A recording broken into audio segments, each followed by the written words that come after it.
Nesse vídeo, eu quero abordar um tema muito importante acerca da libertação e as estratégias que o inimigo usa para permanecer na sua vida. Portanto, eu já quero dizer para você que quem busca uma libertação da parte de Deus e ele consegue ser liberto, ele só permanece livre, liberto dentro dessas condições que eu vou apresentar nesse vídeo.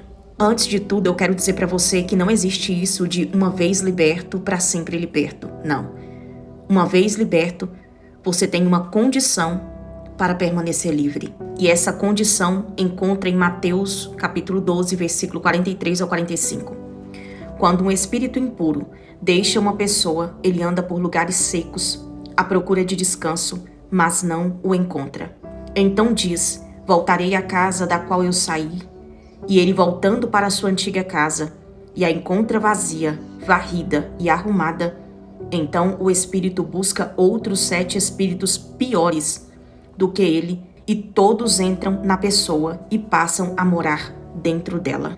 E o último estado da pessoa se torna pior do que antes. Quem nunca viu, nunca presenciou uma pessoa que, eu vou dar um exemplo aqui, ela vai para a igreja e ali ela manifesta possessa de demônios e sai dali livre através de uma oração. E aí passa-se alguns cultos, essa pessoa retorna e ela manifesta novamente. E aí ela é liberta, e aí ela retorna e ela manifesta novamente. O que está acontecendo? Por que o inimigo ele está voltando? Satanás, ao sair desse corpo, ele vai procurar lugares áridos, lugares secos, assim como a palavra diz. São corações extremamente vazios da presença de Deus. São corações desocupados. Pessoas que não ocupam sua vida em orar, em ler a Bíblia, em ter um relacionamento com Deus, em ter uma comunhão com Deus. Corações presos ao pecado sem arrependimento. Pessoas que pecam deliberadamente sem se arrepender. Presos à imoralidade sexual de toda espécie. À idolatria. Esse tipo de coração, ele se torna propício para a ação do inimigo, para a morada de Satanás. Outro coração também é o coração preso a sentimentos ruins. Esse coração preso a sentimentos ruins se torna agora um ambiente propício para a habitação do inimigo. Uma pessoa que não consegue perdoar ninguém, uma pessoa cheia de ódio, uma pessoa cheia de inveja. Ela cultiva a inveja, ela sabe que ela tem inveja, ela não faz nada para mudar essa realidade. Então ela mantém esse sentimento horrível dentro de si e não procura maneiras nenhuma de combatê-lo. Pessoas que praticam a maldade pela maldade. Pessoas ruins de coração, que guardam toda espécie de sentimentos ruins. Essa pessoa é um ambiente propício para a morada do inimigo. É um coração seco e árido, que é propício para a habitação do inimigo. Ele se sente extremamente confortável dentro desse coração. Uma vida sem obediência a Deus. Uma pessoa que não obedece a Deus, que não obedece à palavra de Deus. Uma pessoa que vive do jeito que quer, do jeito que pensa, do jeito que acha que é melhor para ela viver. Ela não se preocupa com o que Deus pensa sobre isso. Ela não pergunta a Deus o que ela pode ou não fazer, ela simplesmente faz e depois, quando as consequências chegam, ela quer que Deus resolve. Então essa pessoa desobediente, essa pessoa que quer viver a sua vida ao seu bel prazer, ela é um ambiente propício para a habitação do inimigo. Satanás, ele ama a desobediência. E uma pessoa desobediente, ela tem um coração árido, seco, sem a presença de Deus e propício para a habitação de Satanás. E o versículo 44 diz assim, que após o inimigo sair da vida de uma pessoa, e esta mesma pessoa que foi liberta, está com a casa agora limpa, varrida, adornada, ele vai voltar. Ele vai observar, ele vai ver se essa pessoa ela está se enchendo de Deus, se o coração dela está cheio da presença de Deus. Aí se não tiver, a palavra de Deus diz que ele busca mais 7 e traz para dentro dessa pessoa. E agora o último estado dessa pessoa se torna muito pior do que o primeiro de quando ela foi liberta. Escuta isso aqui. Uma oração, ela pode te trazer uma libertação. Mas é a vida que você vive com Deus que vai te manter liberto. E o inimigo, ele não desiste.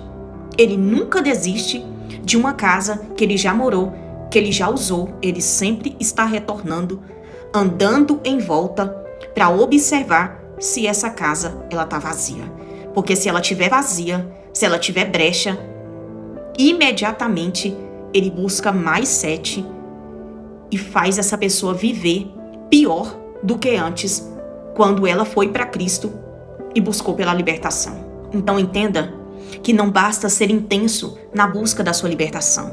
Precisa agora ser intenso para manter essa casa cheia da presença de Deus, limpa e adornada, porém cheia da presença de Deus, para que o inimigo, sempre que retornar, ele não te encontre vazio e nem te pegue despercebido, despreparado, para poder voltar a fazer a sua vida ser muito pior do que ela era antes. De que maneira você vai preencher essa casa? Buscando a presença de Deus diariamente, criando relacionamento com Deus diário. Todos os dias, tira um período do seu tempo para você buscar a Deus. Isso te faz ter conexão com Deus e ser cheio da presença de Deus, de maneira que o inimigo possa voltar e não achar mais morada, não achar mais espaço, porque agora quem habita é o Espírito Santo. Outra maneira de você encher essa casa é a leitura bíblica da palavra de Deus. Quem medita na palavra de Deus, ela toma conhecimento das verdades de Deus.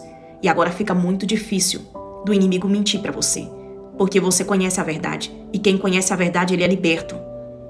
João 8,32 diz: conhecereis a verdade vos libertará.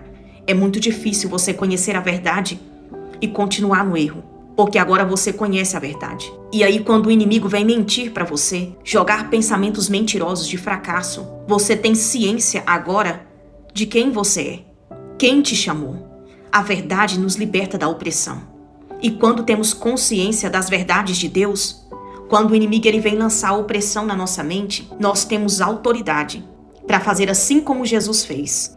A cada palavra que Satanás lançava, Jesus dizia: está escrito, e rebatia as mentiras do inimigo com a palavra de Deus. Então, conhecendo a verdade, é possível você quebrar todos os argumentos de Satanás com a palavra de Deus, e ele bate em retirada da sua vida.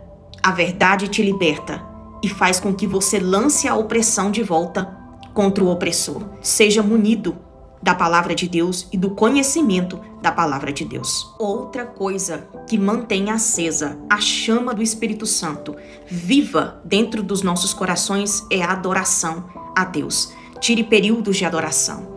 Atrai a presença do Senhor adorando a Deus. Só que eu quero te dizer que a adoração a Deus não é esses louvores que você canta que são glorificando o seu nome, dizendo o quanto você é especial, o quanto você é amado, o quanto você é precioso. Não. São louvores que engrandecem o nome do Senhor, que glorificam o nome do Senhor.